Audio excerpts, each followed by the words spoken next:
Hi guys, Mr. Talbot here for you. We're going to be going into our World War II objective and learning target here.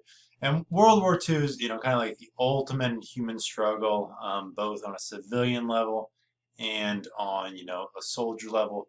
And it's impossible to encompass all of that into one deal. So we got to kind of just scratch the surface. There are so many fascinating and heroic individual stories and horrifying stories during this time period. We'll touch on a few of those. In our next topic, but really we just kind of want to get a big picture idea. So World War II is fought, truly on a global scale. Resources from all over the world. Fighting is going to affect, places in North America, places in Europe, all the way down to Australia, and certainly this huge stretch of territory over the Pacific. But North Africa is also going to be involved. So really short of, the continental U.S. and Latin America, most of the world is going to see fighting on its soil, and even the United States is going to be a huge player in this war, of course. But we see, kind of the aggressors in this war are going to be in the early parts the Italians and the Germans and the Japanese, and we're going to see the involvement from the Soviet Union, the U.S., and some others. So, it's hard to, where do you say World War II starts? From a European standpoint, the answer is 1939. But the war actually starts much earlier in Asia. So in 1931, Japan's going to invade Manchuria, which is part of China. Now, China's been going through this phase where other European powers have some control over it and stuff.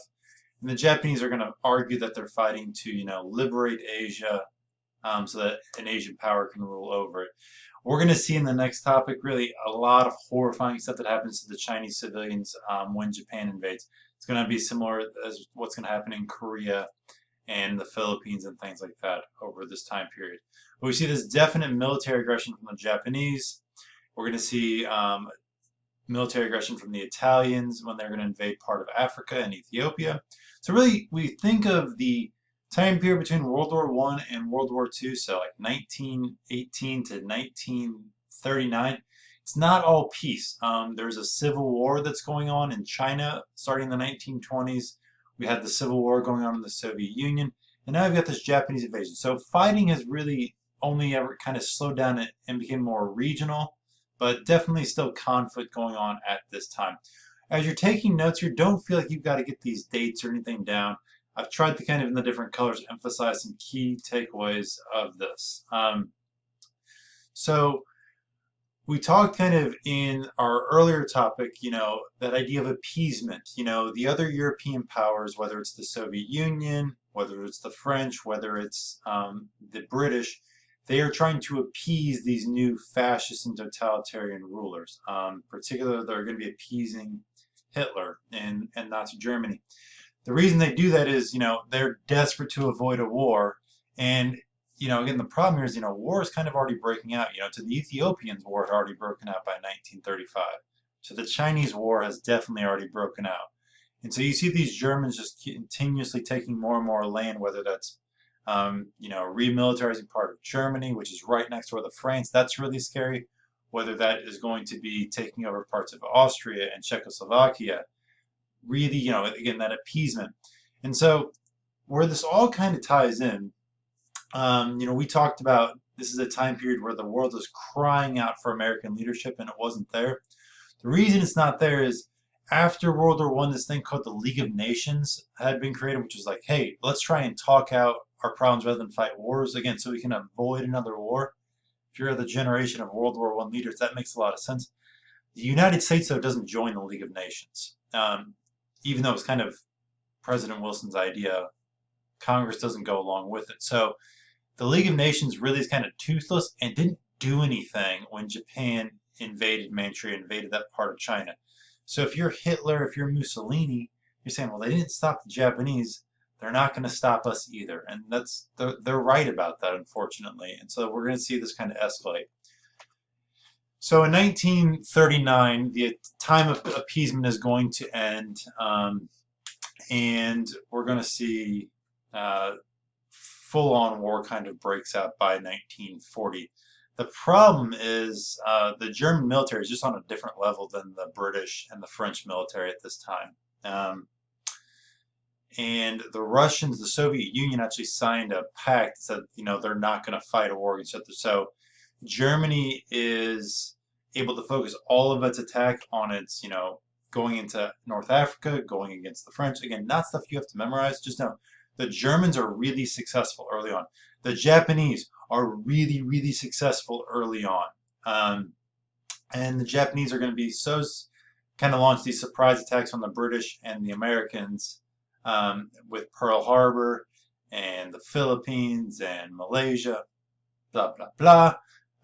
But this is going to be what gets the United States finally into the war. The U.S. doesn't join the war right away, even though they were kind of allies with the British and the French, trying to avoid going full on into this war. Well, when the Japanese attack the American Navy in Hawaii, well, that's going to definitely force the U.S. to get involved in a war against Japan.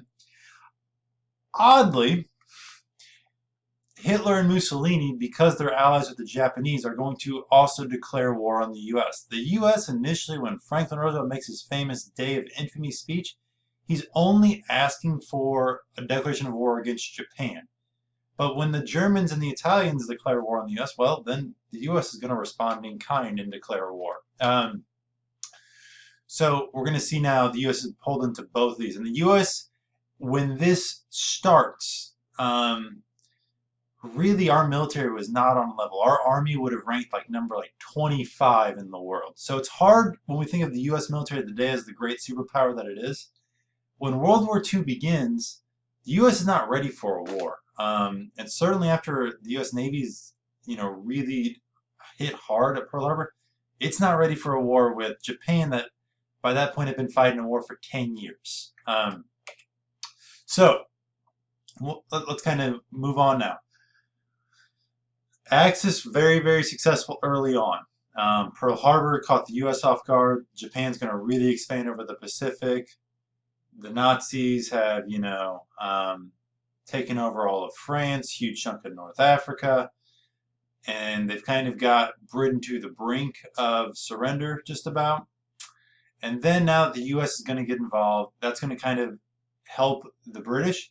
The other big help for the Allies is the Soviet Union. The Soviet Union is one of the Allied powers. In 1942-43, Hitler, because you can never trust crazy people and evil people, kind of goes behind Stalin's back and launches a surprise attack on the Soviet Union. He's going to invade in winter, which is a terrible idea.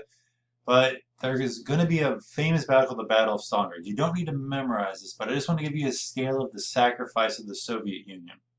In one battle, the Soviet Union is going to lose over 1 million people in one battle. That's on top of the millions and millions they're going to lose in addition to this. And it's going to basically stop the German advance. Incredible amounts of sacrifice. And the Germans are going to have to kind of give up on conquering the Soviet Union. They're going to start retreating. A year later, the United States is going to full on get in the war against the Germans by invading France. They'd also invaded Africa before this, but the real big fighting starts in 1944 for American soldiers, along with the British, and what's left of the French army are going to start fighting again in 1944. Fast forward a year, by 1945, the Germans are going to surrender, and the U.S. is going to drop atomic bombs on 2 cities in Japan. It's going to force Japan to surrender. By this point, the U.S. has been fighting a lot of very, very high-cost battles against the Japanese across the Pacific.